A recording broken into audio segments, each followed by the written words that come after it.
那个，所以因为他已经跟我们确定，所以他已经跟我们发 email 确定说已经换到这个教室，然后没有，我们就直接问他先问他一下他那个教室借用的那个系统是怎么样？对啊，因为我没有记，我的意思是说，他有电话，好，你打电话好。稍等一下。你们现在要上课吗？对，我们有借教室，所以我现在有点觉得为什么？我是上礼拜才知道他们换到这里来。F 是那个传真。哦，那有电话。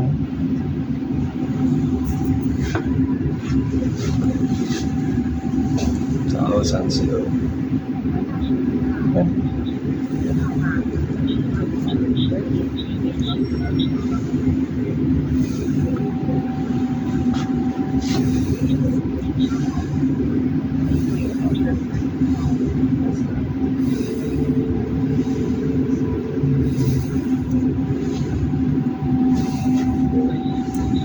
喂，您好，那个，请问一下，那个林信宇老师在吗？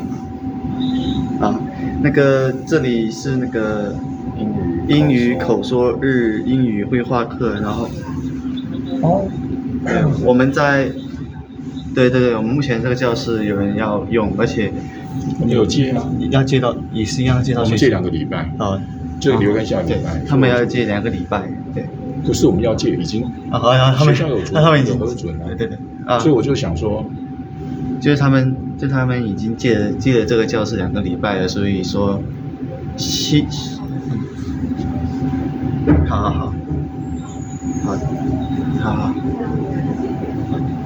我可以让你们，我只是想问一下说，没有，因为我们也是被通知，所以细节我们也不太清楚。对，他要看一下那个学校那个系统借用教室那个，看一下，然后等一下啦。不好意思。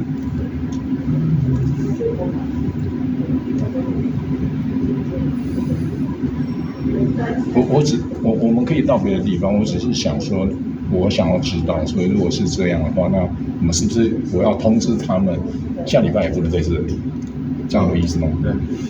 我的意思是说，我借了2个礼拜。其实是 OK。那我们先等承办回复，对，因为我们也说，如果今天我们知道学生来了，我们可以到别的地方去。可是如果还是学校如果说 OK， 就是你们要用。我是觉得有点奇怪啦，因为我早就借了。对。那如果说还是你们要用，那我们就离开。但我要通知下个礼拜，对不对？OK。好，他先等他回我。What's his uniform? Another teacher used this. At this time, okay. Just listen to the different departments. OK， 还是我们先不耽误你们上课，我们先到别的地方去，然后等一下你们结果怎样？那有 Teams 吗？就直接传 Teams 给你。没有关系，那就是算了，就让你们用，好不好？然后我去通知学生，下个礼拜我们也换地方。就让你们用，因为 Let me point you to the professor. You can take it. 可以吗？我们就让。等一下，对，我就让你们，我们去换别的地方。OK， 就让你们这样，因为我只上1个礼拜，你们要到别的结束，对吧？OK， 那就你们方便，我再装上。I don't know. He just left. He said it's fine. What is it? He used another classroom, and this classroom for us. For now on, because we're gonna be using it every single week. Because he knows that. Are you still there? Wait, because he just left. Well, I'm not sure if he's sure that the classroom we're gonna be using it for the whole time. 本来有另外一个老师，他说他已经接这个教室，然后 he said that we can use the classroom. 他是说他可以让我们用教室，因为他只上2个礼拜，就没事了。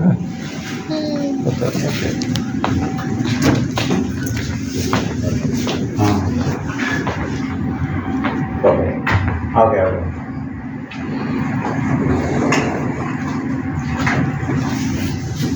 Yes. Sorry, thank you. Bye-bye. What did he say exactly? You can translate for me. I mean, you were the one. He used another classroom and this classroom was. Yes, but we're going to be using this classroom for the next 5 weeks. Yes. So he knows that. Yes.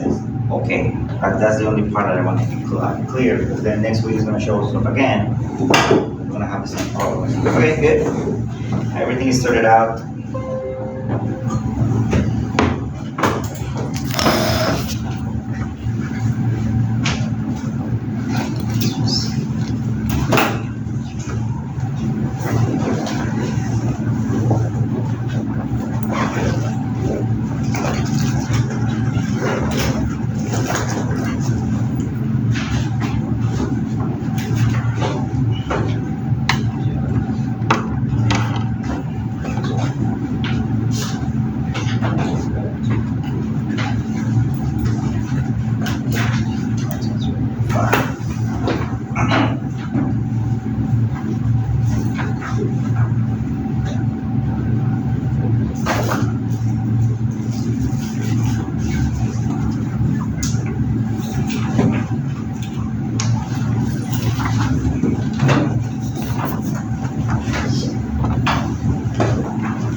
Okay, today we're going to do something a little bit more structured, which means we're going to be following this order of activities today based on what we're going to do. So first of all,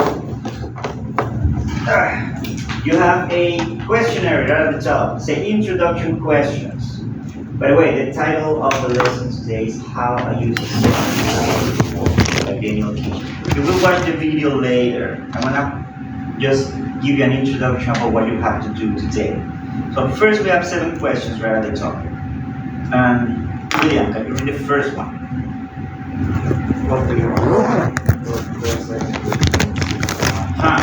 Tina, what about the second one? Be blind, right? Angel, third. How do you feel when you see a blind person in the street? 4, Neil. There and the disadvantages to being blind. What's your name? Rory. Maury. Rory. Rory. Okay, Rory, number 5.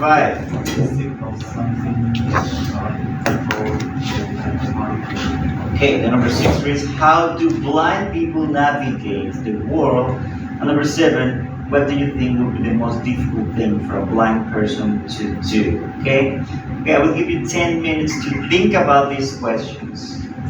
And how would you answer them if I asked them? Okay, like in a regular conversation, okay? You don't have to think too much about it. Or would you think about it? But you don't have to write down a very elaborate answer. It's a simple answer, okay? The way that you see it, the way that you feel about it, you just respond to me, okay? 10 minutes. After that, I'm gonna go around the classroom asking the questions and then listen to what you have to say about it, okay? Let's just put a timer on 10 minutes. You can discuss with your classmates. For instance, you two that are sitting together, you can just talk about it.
Okay.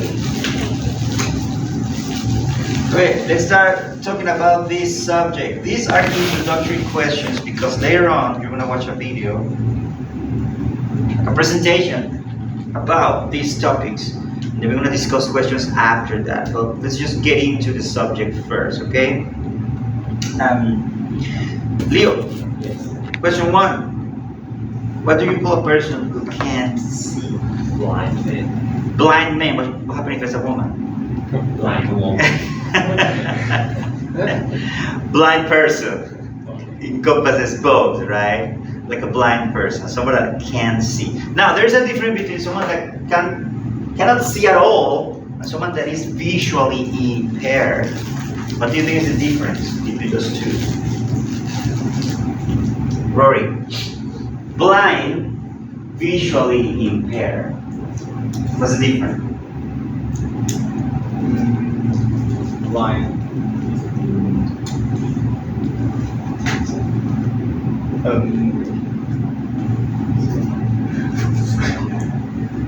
Okay, we already explained that blind is someone that cannot see at all, right?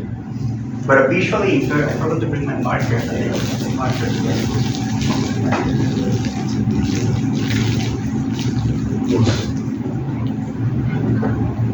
Visually impaired. Okay, so, and you read from there, no, right? Blind is the one that cannot see at all. And the visually impaired is the one that has difficulties to see. We can say that we have visually impaired because we wear glasses, but it is more than that. It is like someone that has a very, very limited vision. Have you seen those people around? They are not completely blind. They still can see, but not as good as we are, right? So we have to make those distinctions. We have to be careful when we point out someone is blind or not, because it could be blind, but it could be just visually impaired. It's a big difference, okay? Now, being blind is a condition that is a medical condition. People can become blind when they were born, right? Or after that, by any incident or any kind of physical condition that they have. So there's a difference between, even between blind people, there's a difference. There's the ones that have never seen because they were born like that, and there's people that they lost their sight after that. So their precognition of the world is different. Because the first one, the one that never been able to see, he doesn't have any idea how things looks like or what colors looks like. But someone that have the capacity to see and then after that lost the sight, still have an idea about the shapes of things, how the colors look like. The only difference is that it cannot be seen more, right? So there's difference there too, okay? Okay, let's go with number 2. Tina, what would it be like to be a blind?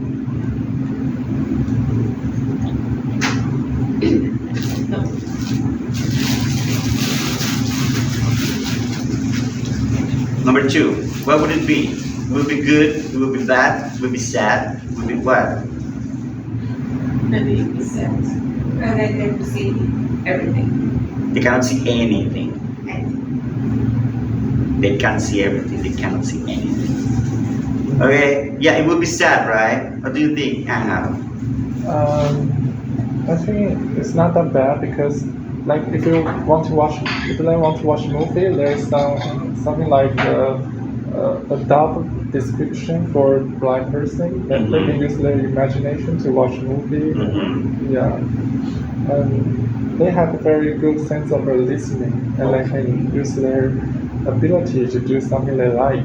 Okay, good. So we're getting a little bit ahead, right? A little bit, but we're gonna talk later, because most people that they are visually impaired, they have developed their other senses even better, right? So they have, like Jose, have a better hearing sense. Most of them, right? Because they have to rely on that instead of their eyes, right? Okay, good. Number 3, William. How do you feel when you see a blind person in the street?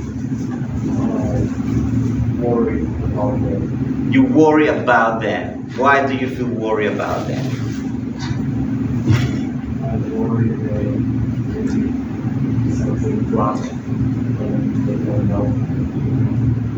So you're scared that they're going to hit something and they don't know because they cannot see. Yeah, especially in Taiwan, the traffic is horrible and so many Yes, scooters. yes, that's true. So that's a very interesting answer because how do you feel about it? The same. If you see a blind person on the street, how do you feel? No feeling. No feeling. You don't feel anything. Is that a good or a bad thing? I mean, you don't feel worried about them, right?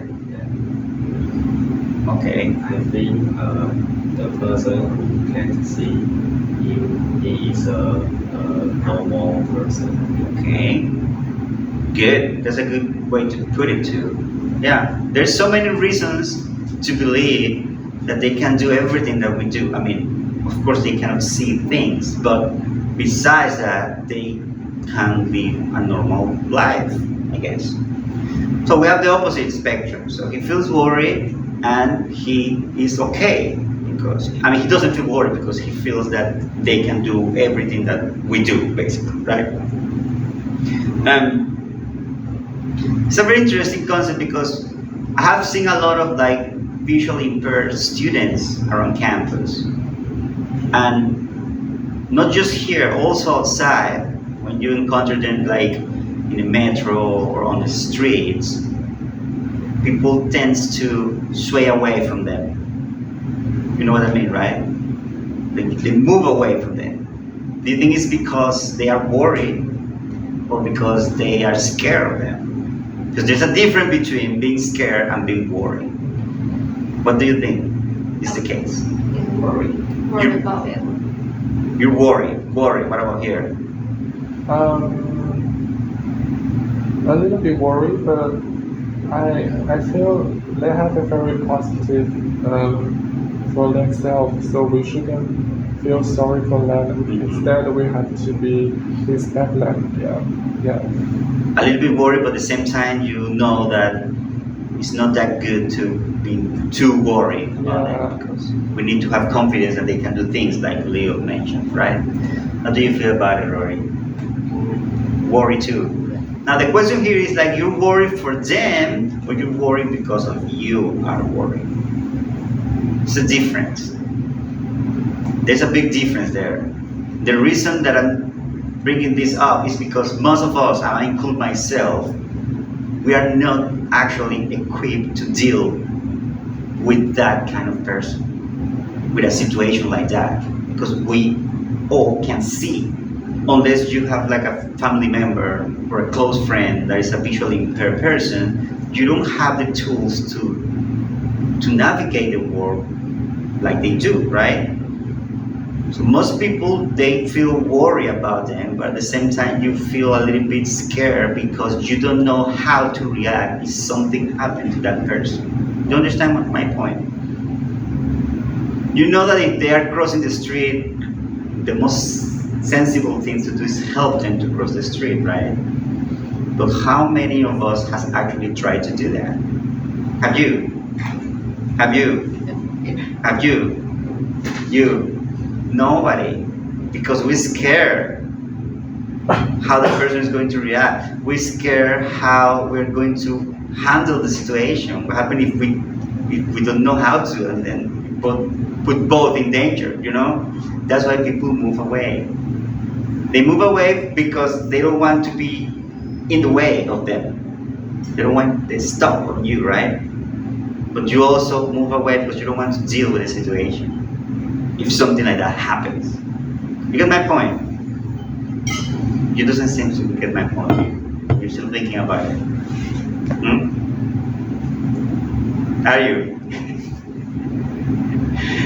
This is important that I did this introduction to you because the video that you're going to see is about all those topics. It's about people dealing, not visually impaired people, the other one, us, dealing with the fact that visually impaired people, they can actually do things. They can have a very normal life. And we don't need to worry too much about them. Okay? Let's just take a look at question 4. This is a very interesting one. Are there any advantages to being blind? Let's start with Rory. One advantage that you think of being blind? Good listening. Yes, that's not just good listening. They can develop other senses better because they don't rely too much on the eyesight, right? Anything else? Tina, any other advantage that you feel that they can have?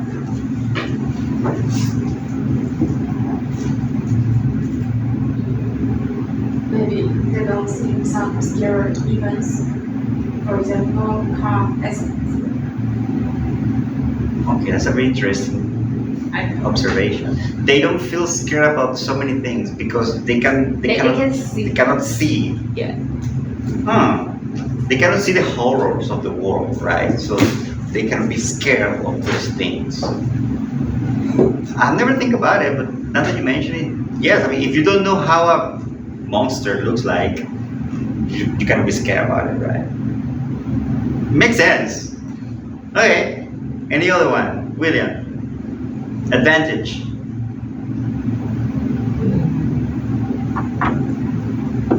It's okay not feel that they don't have any, or maybe the ones that they already mentioned, right?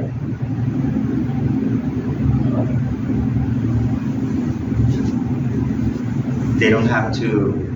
Some people say that they don't have to spend money on glasses. Maybe silly, but anyway. Okay, let's move on to the next one. Number 5, some things that blind people can and cannot do. This is very interesting one. So let's start with the things that you feel they cannot do, because probably this is the easiest one, right? I have one thing that they cannot. I mean, blind people, they can watch a movie, they can do something we can do, but they cannot drive car.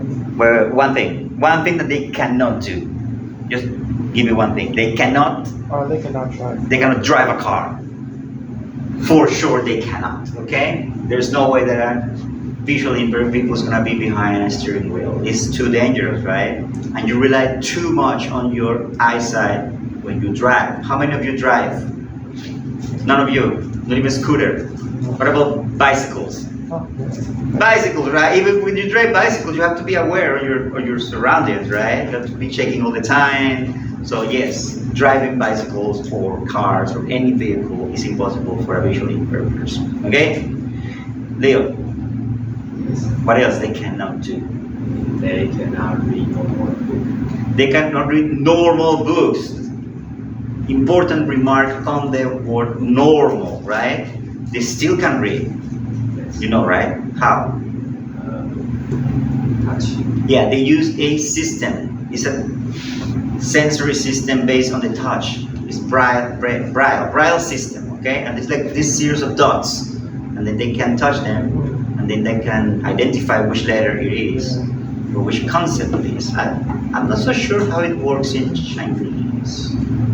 I mean, in English, it's like letters. But I guess in Chinese, because the language is not, I mean, Chinese is pictographic, basically, or ideographic. So you have like an idea, right? So they read the characters and they have the idea. Never think about that. Okay, good. William. Something that they cannot do.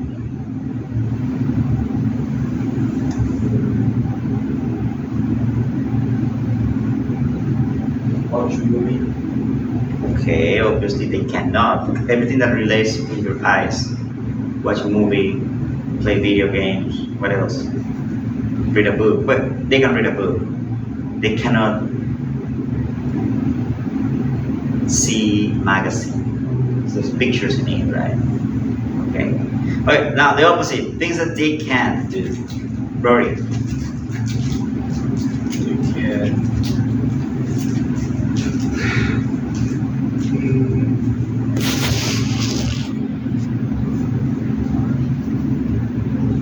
What?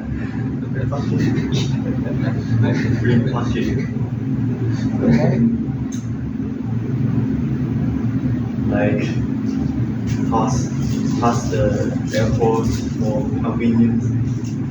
Oh, okay, you're getting into the advantages. It's an advantage, right? When you are visually impaired, you get fast access in the airport queue, right? Okay, and also you get some advantage in the transportation, right? Just even someone taking you there, maybe someone taking you out, people give you the seat and all this stuff. Okay. Yeah, but the question is things that they can do. Okay, think about the things that you do every day. You wake up, you take a shower, you have breakfast, you take the bus to come here. Can they do that? All of them, right? Breakfast. How do they have breakfast? Can they cook? I think because everything put in the same place every day. If someone moves something to other place, they cannot know where is the food, where is the equipment. I think cook is a very challenging thing to do for a visually impaired person, but still not impossible. Like Angel mentioned, if you have everything placed on the same place all the time, you know where everything is, you can kind of cook something, right? Even though sometimes we rely a lot on our eyesight for cooking, but if you think about it, they can make simple meal like a cereal or something. Yeah, but even more complicated ones, because if you think about cooking, cooking does not require too much. I mean, requires your eyesight, but also requires more other senses, right? When you cook, do you cook? No. Do you? Do you cook? You. Let's say that, yeah, the people that cooks, you know that you have to taste the food. When you season the food, normally you taste it, right? You don't need your eyes for that. You smell. It smells boring, it smells good, smell bad, smell raw, smells that is wrong. Smell has nothing to do with your eyes, right? I think cooking is something that they can do if they are trained to do it. Like Angel mentioned before. So yes, I suppose they can cook. Anything else? They can do. And they dance. Yes, of course they can dance.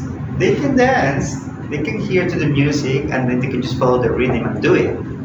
And dancing most of the time is like a series of steps that you have to memorize in certain order, right? If you're listening, you can do it. So you see, we're getting to the point that we're finding less and less things that visually impaired people cannot do, okay?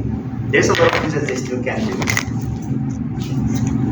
I think with that we cover also the question 7. What do you think would be the most difficult thing for a blind person to do? Okay? I think the most difficult probably would be driving. Driving any kind of transportation. Very difficult for visually impaired people, okay? Okay, let's watch the video.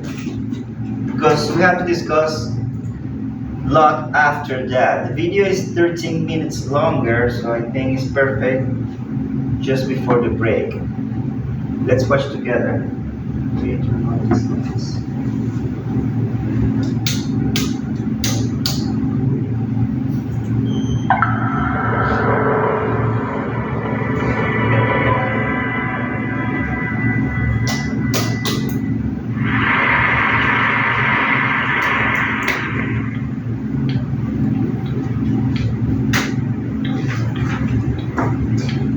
I was born with bilateral retinoblastoma, retinal cancer. My right eye was removed at 7 months of age. I was 13 months when they removed my left eye.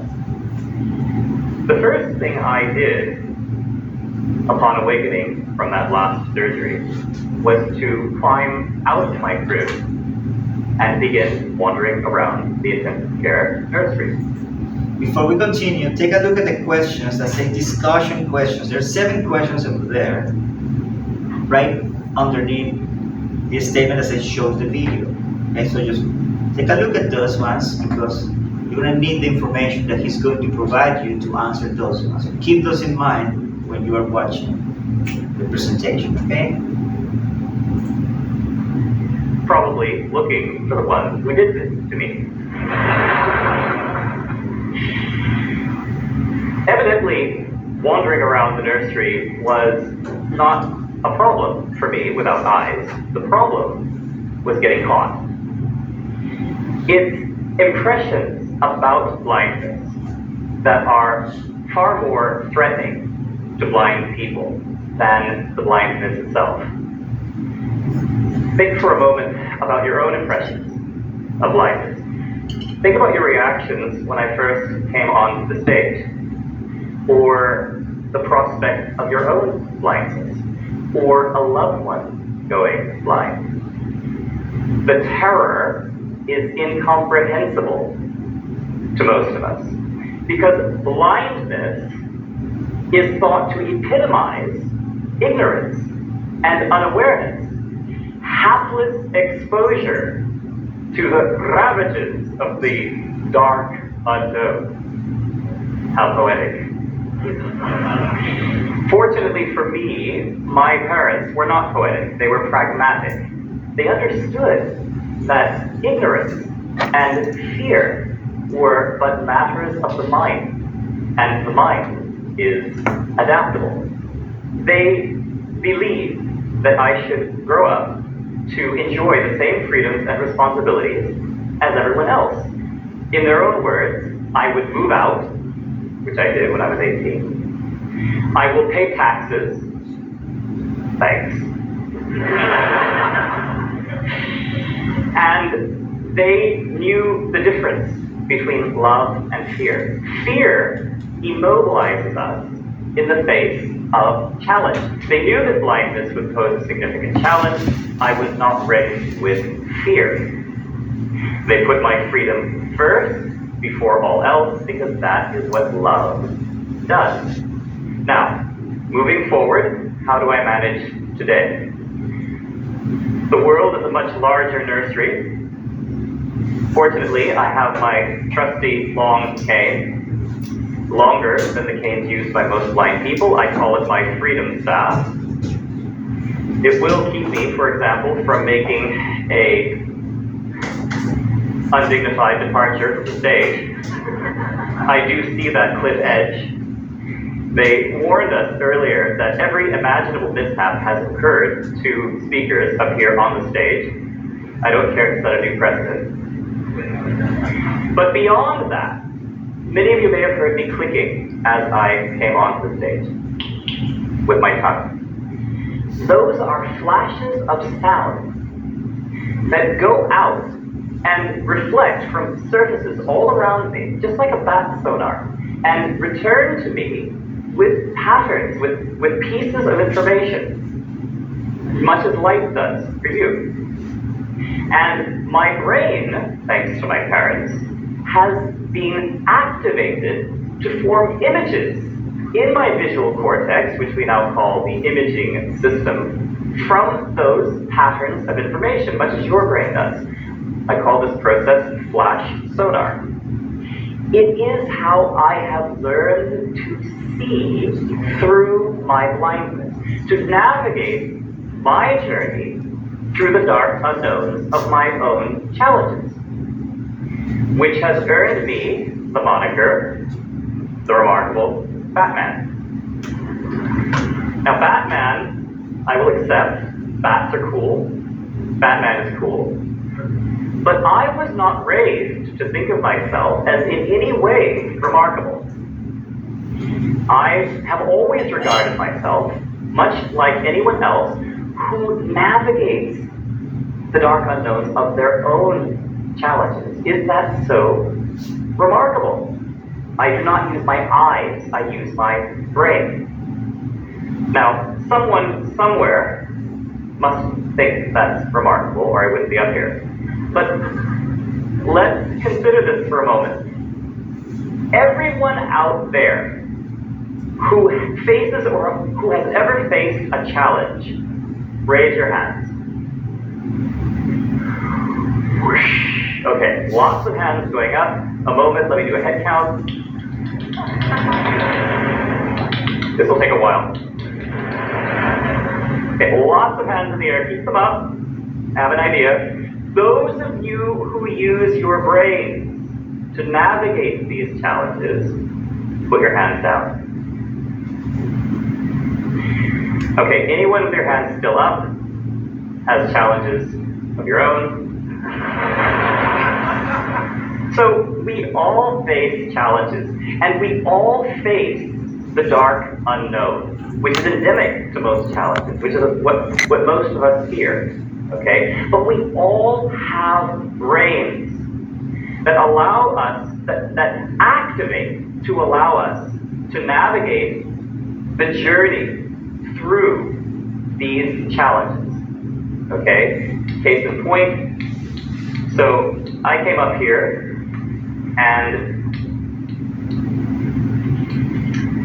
they wouldn't tell me where the lectern was.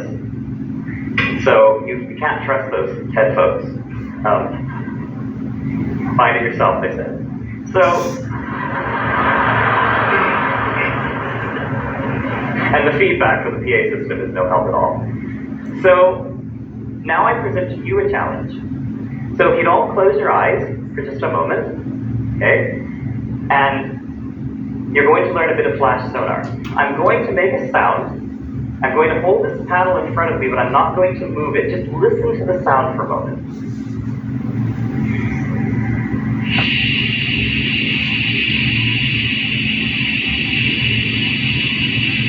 Okay, nothing very interesting. Now, listen to what happens to that same exact sound when I move the paddle.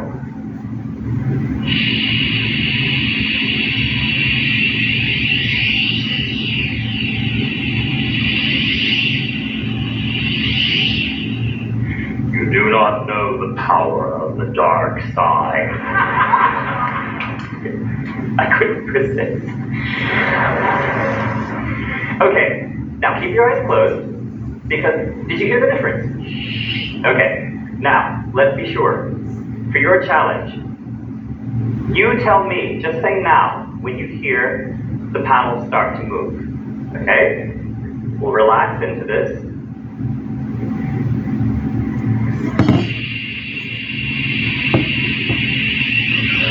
Good, excellent. Open your eyes. All right. So, just a few centimeters, you would notice the difference. You've experienced sonar. You'd all make great blind people. Let's have a look at what can happen when this activation process is given some time and attention. It's like you guys can see with your eyes, and we can see with our ears. It's not a matter of enjoying it more or less, it's about enjoying it differently. Goes across. Yeah? And then just gradually coming back down again. Yes, that's amazing. I can like see the car. Holy mother.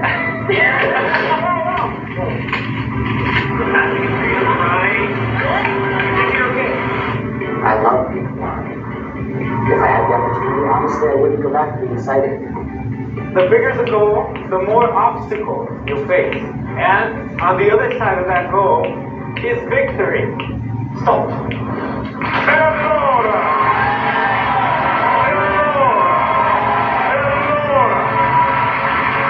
È stato bellissimo vederlo qua.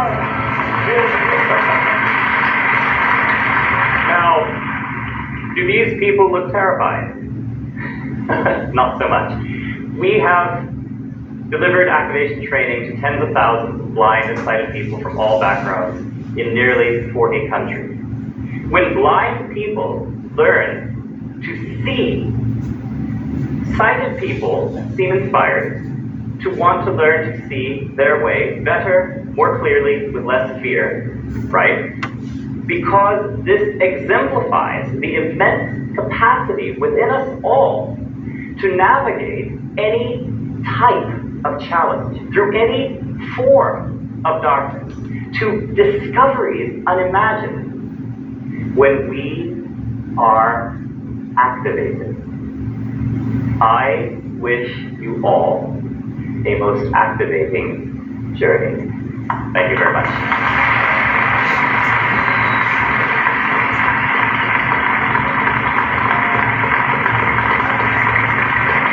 Thank you, my friend. As I know you can see, is a spectacular standing ovation at day, and thank you for an extraordinary talk.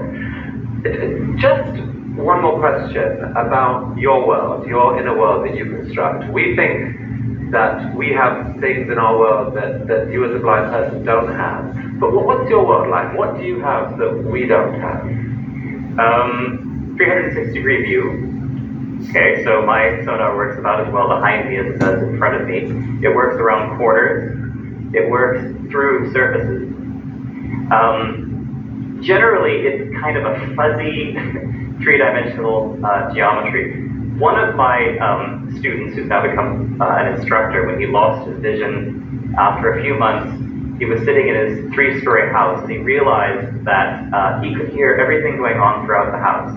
Conversations, people in the kitchen, people in the bathroom, several floors away, several walls away. He said it was something like having X-ray vision. What do you picture that you're in right now? How do you picture this theater? Lots of loudspeakers, quite frankly.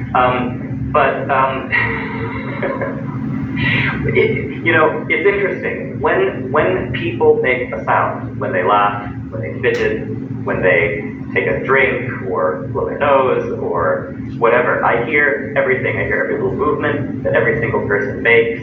None of it really escapes my attention. And then, from a sonar perspective, the size of the room, the curvature of the audience around the stage, it's the height of the room. Like I say, it's all that kind of three-dimensional surface geometry all around me.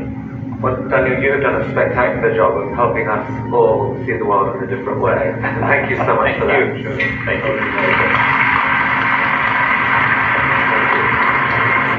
Okay, there you go. So now let's just take a break, and after the break, we're going to talk about those 7 questions that you were working when you were watching the whole thing. Okay, 10 minutes. I'm sorry, break. After the break, I will give you a couple of minutes, maybe 5 minutes.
Okay, let's get to the questioning. So let's start with the first one. Let's start with Anna. What was your initial reaction to the video? I think through the video I can see he's a very positive person. No matter he encounter very blind situation, he can be very positive and to encourage other people. Okay, so he's very optimistic, right? He's very positive. Even with the circumstances, he seems to be quite happy, which is good. Okay, let's move on to question number 2. What did you think when you first saw Daniel? Tina? How do you feel about him when you see him coming into the stage and start doing his speech? Actually, I was his eyes speech. Okay.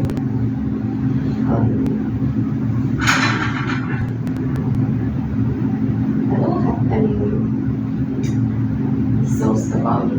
I just, he's a normal person, just like us. Okay, good. So do you feel that he's a regular person, giving a good speech about the challenge with a disability? I don't think they actually like to be called that they have a disability, because it's a very big word to say. That's why I use visually impaired all the time instead of saying disabled person or disability person. Okay? Good. Number 3. What did he say about the way in which people treat and react to blind people in society? Bill? He says something that we were discussing before. People have fear. Remember we mentioned that when we were talking about how do you feel when you see someone that is visually impaired on the streets, right? And then William mentioned that he feels worried about them, okay? Tina also mentioned, she feels worried about them too. And then you say you don't feel worried about them. But then we came to the conclusion where we were discussing that people have fear. People are afraid. Maybe not afraid of them as a person, but afraid of the whole situation. of not knowing how to handle somebody that is actually visually impaired, right? The situation itself.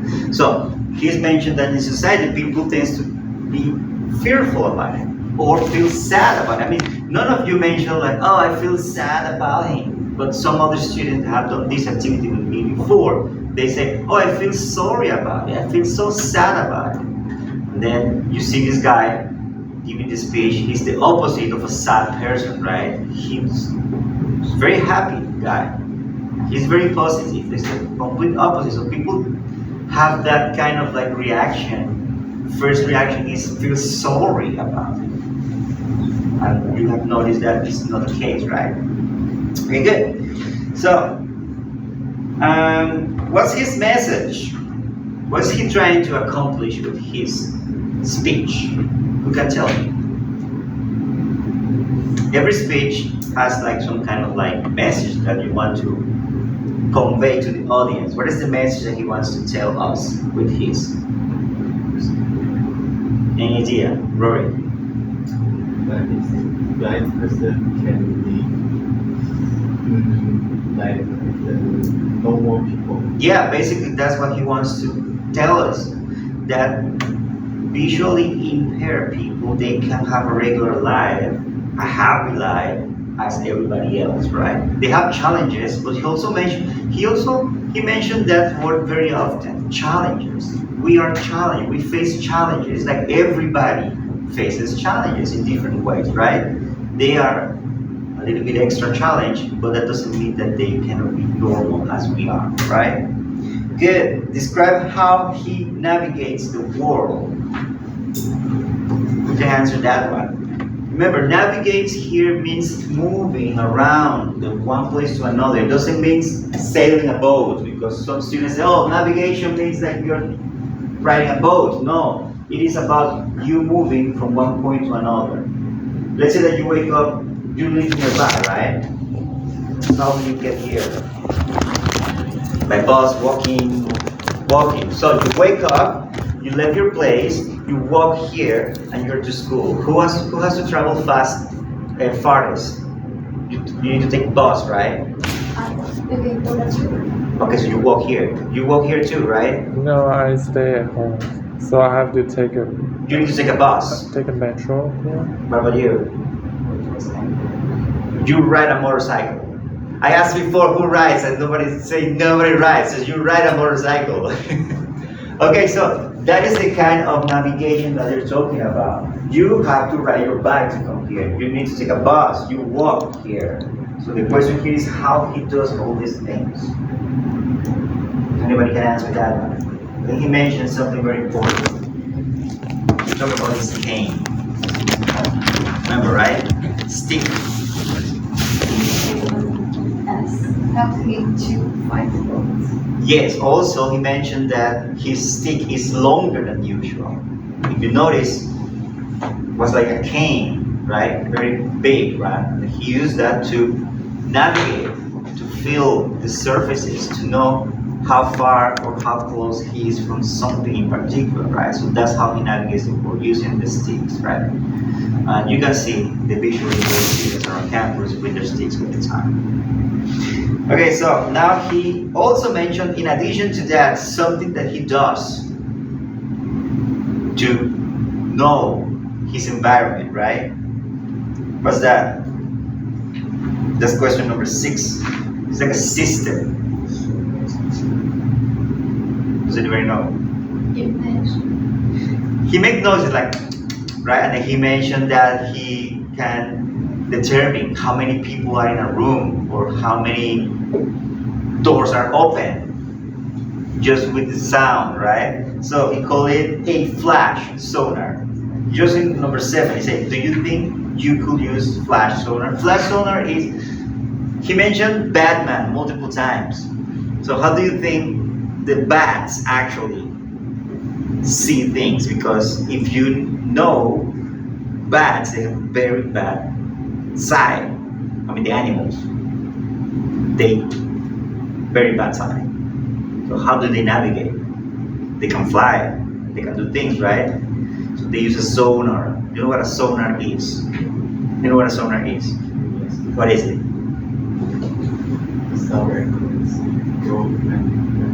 Yes, sonar is, basically that it is. It's sound. The sound travels the air and then comes back and then gives you information. Have you heard the word radar? Radar. Radar. What is a radar?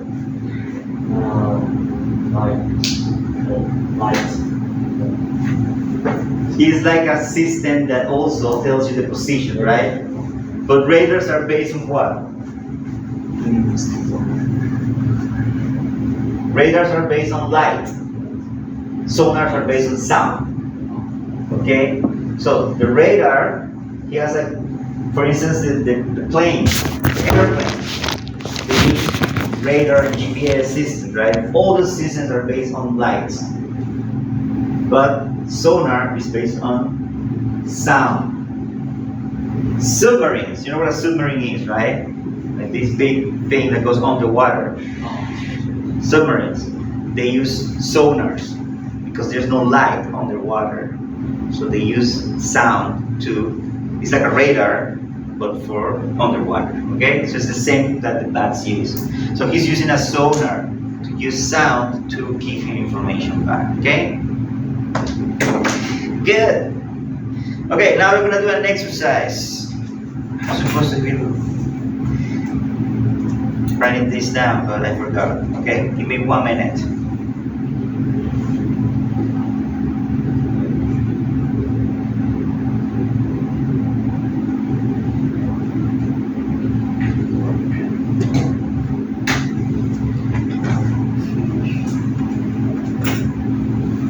We have 5 students today. Good, perfect number for this activity.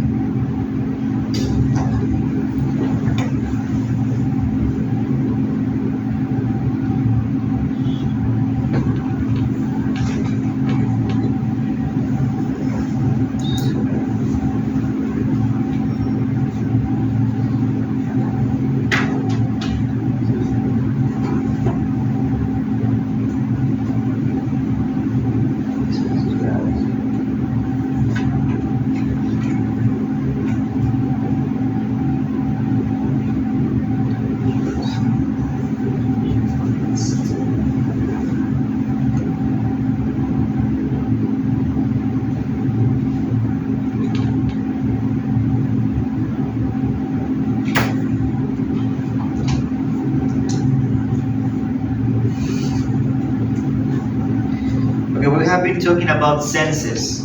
One of them, which is vision, right? Or sight. But there's other senses too. Somebody mentioned, I think it was Angel, that when you're visually impaired, you develop other senses even better. What is the case of Daniel? He develops which sense? He doesn't have vision, right? But he improved others. Which one? He's using a sonar. Sonar uses what?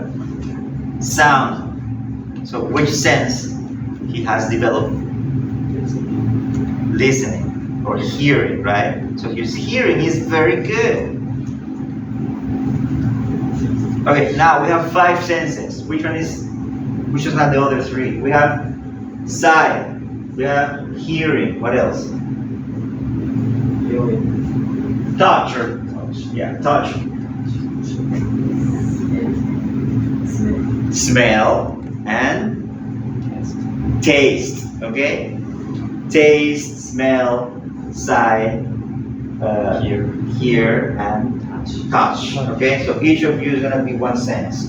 You're going to have 5 minutes to think about or to convince me that your sense is the most important among the 5, okay? You can use any example, any argument to do that. Let's see who is the winner. It's gonna be random. So, girls first, choose one. One for each. Okay, the last one. What do you get, Tina? Sight, vision, okay? So we have been talking about that the whole lecture. So you have a lot of material to tell me that that's the most important of the 5, right? What do you get, Leo? Taste. Taste, okay? Rory? Smell. Touch. Touch. So you get? Hearing. Okay, 5 minutes. 5 minutes. Just try to convince me that your sense is the most important among the 5, okay? You can tell me activities or things that you can do and you need those to do it. And maybe you can tell me something that the other senses are not able to do by themselves, something like that, okay? Let's do that, 5 minutes. You can discuss with your partners if you want to, your classmates. What do they think? Which one is most important?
Okay, let's see.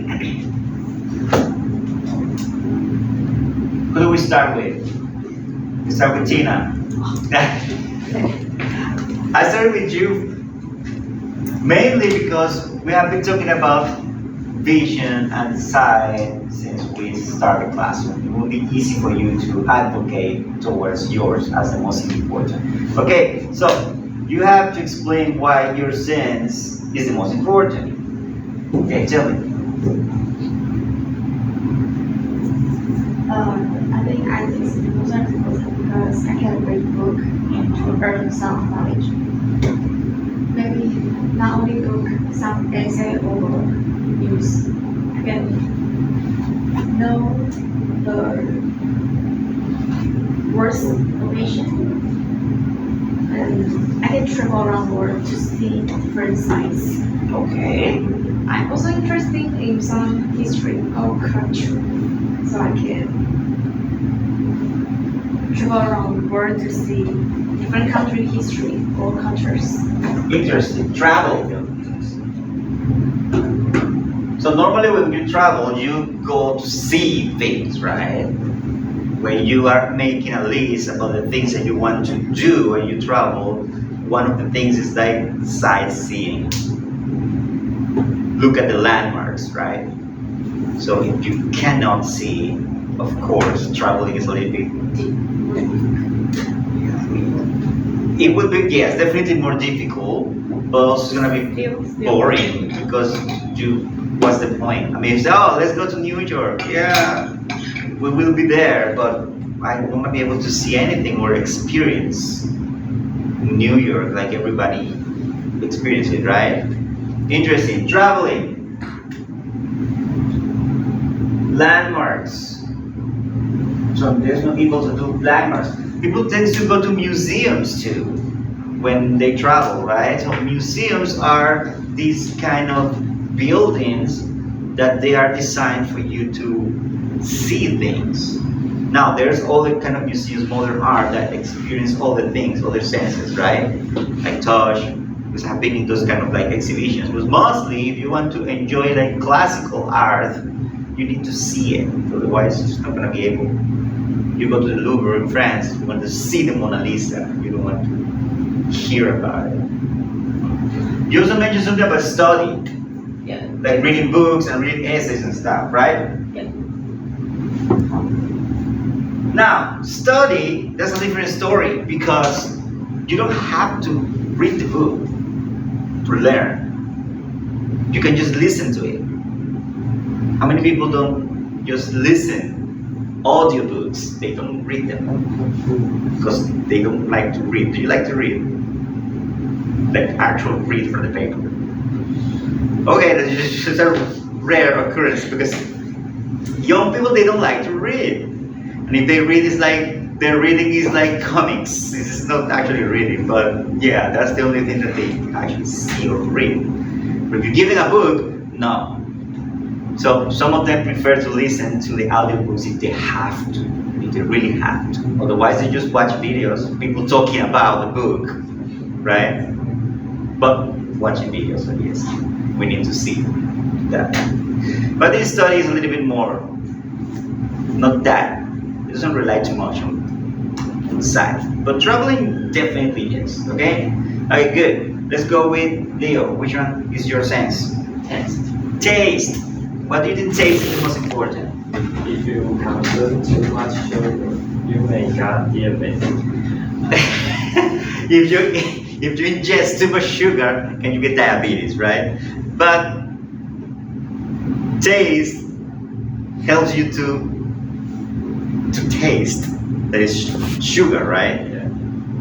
But the sugar that, yeah, I suppose that's one point. But the sugar that actually provokes the diabetes is sugar that you cannot taste it.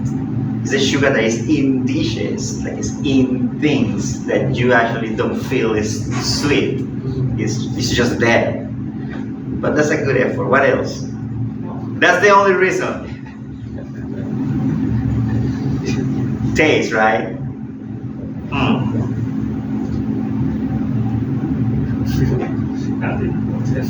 Wait, taste is very let's say that when you're eating something, because taste has to do with your ability to taste things, right? You notice when something is wrong in the food, when you taste it, right? Can smell it. That's true. Before you taste it, you actually smell it, right? Okay. It's a little bit challenging for the taste. Which one did you get? Smell. Okay, so let's talk about that. Food. So when the food is rotten, when it goes wrong, right? The first thing that you do is smell it. Yeah, I mean, if you have a pint of milk in the fridge for 2 months, and the first thing that you do when you open it is like to smell it. It smells bad, right? Before even you taste it, right? Same goes with meat, maybe vegetables, things like that, right? What else do you have? Smell can to determine the degree of danger.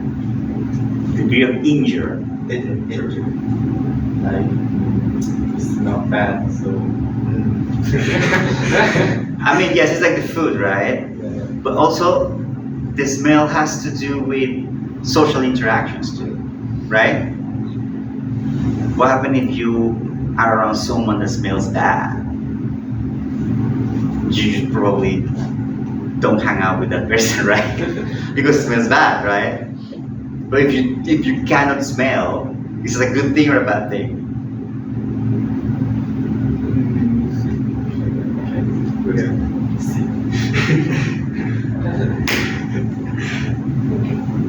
I don't know, I think smelling is a little bit more kind of like a two-way sword, because you can decide that I don't want to smell and it's gonna lead you for a lot of inconveniences.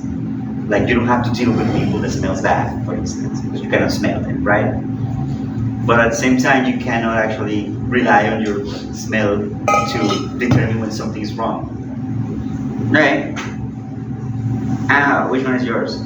Touch. Okay, touch. What about it? For example, if you take the cup or you take something, the food, and you cannot feel it is hot or cold, it could be dangerous. You might burn yourself and get hurt. So, yes, touch has to do with your capacity to feel the environment, like warm or hot, right? If you don't have that sense of touch, then you cannot feel when it's warm or it's hot.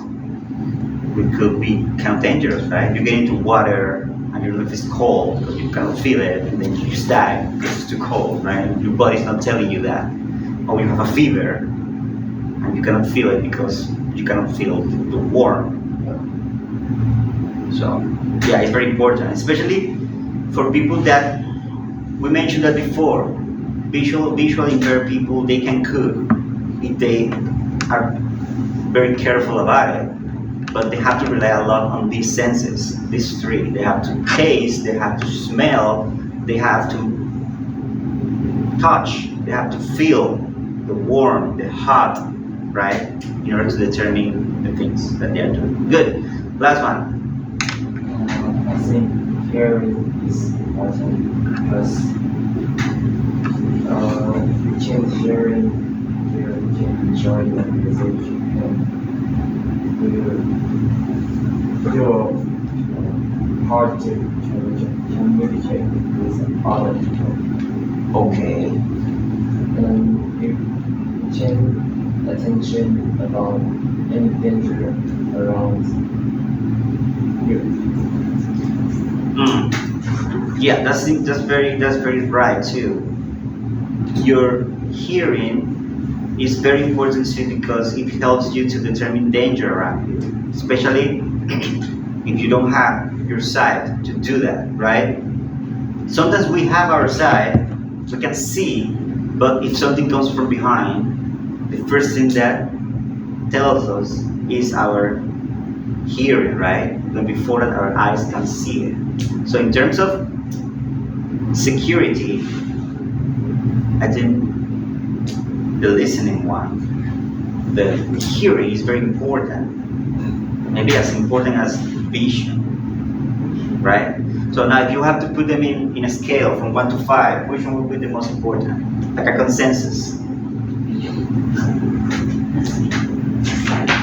Side.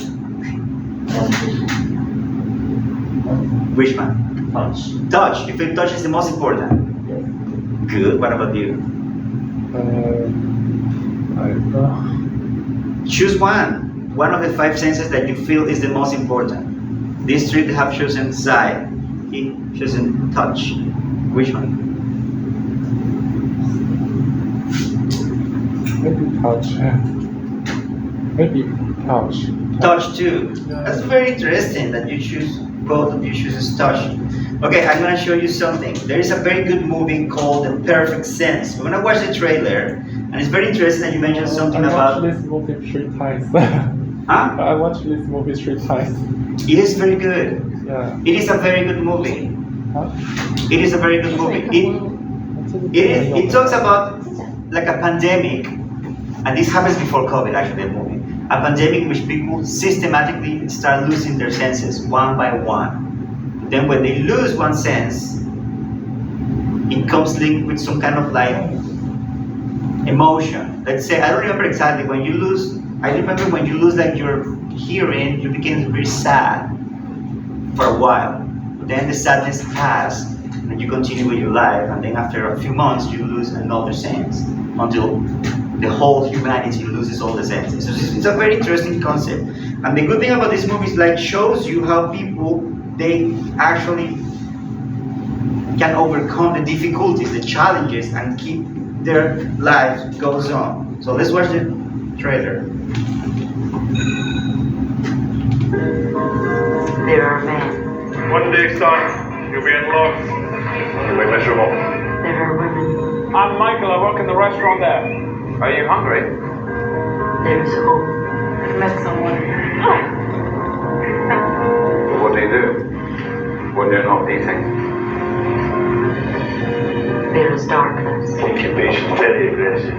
You can't smell anymore. You can't smell it. They don't even have time to give the disease a name. There's over 100 reported cases in England, France, Italy, Spain. Smell. Oh boy, that's the disease. And then the loss of another sense.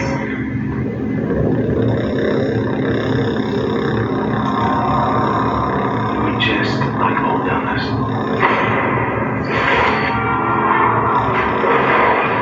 I think it's okay to panic now.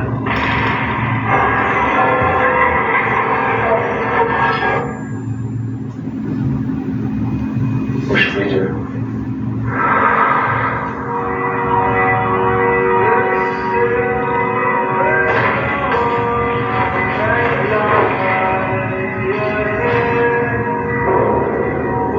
Mr. Pleasure's not there. It's happening.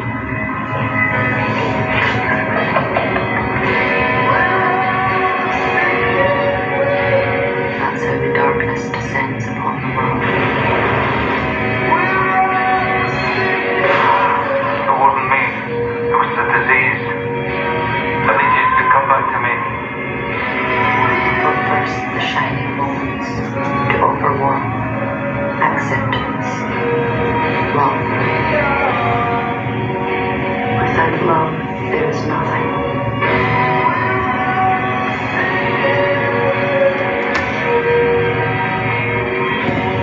If you have the chance to watch the movie, I recommend you to do it, okay? Now, they mentioned several scenes here in which people start losing their senses. The most thing that caught my attention, that I remember the most about this movie, is like they cannot hear the sound. And you mentioned something that you cannot listen to the music, right? So, according to what happened in the movie, people still try to listen to music. How do they do that? Because they lose their sound before they lose their touch, the sense of touch. So they still can feel the music. In the movie, they shows people going to clubs and they just gather around the speakers They put the speakers at the maximum volume. If they cannot listen, nobody can listen, they also touch the thing and they feel the reverberations of the music in their bodies. They still can feel it. So the thing about the interesting about this movie is that they show you ways in which humankind actually overcome those challenges of losing their senses. It's a very interesting point of view, okay? When people stop being able to taste, people still go to the restaurant and they smell the food and they eat it. Imagine how it tasted because they've tasted before. So their brains adapt to the circumstances. So that's basically what Daniel Kish is telling you in his speech. That even though he cannot see, the brain adjusts to that situation and works in a different way. So he doesn't actually need to see anymore. That's what he's trying to tell you with his presentation. The brain has adapted. Now he can do everything that everybody does without the need to see. Okay? So I strongly recommend you to take a look at this movie and you will see what I'm talking about. Okay, I think that's enough for today. Thank you for coming. See you next week. I will give a few points to each one that's actually today. Maybe it's your fault. Alright, that's it. See you next time.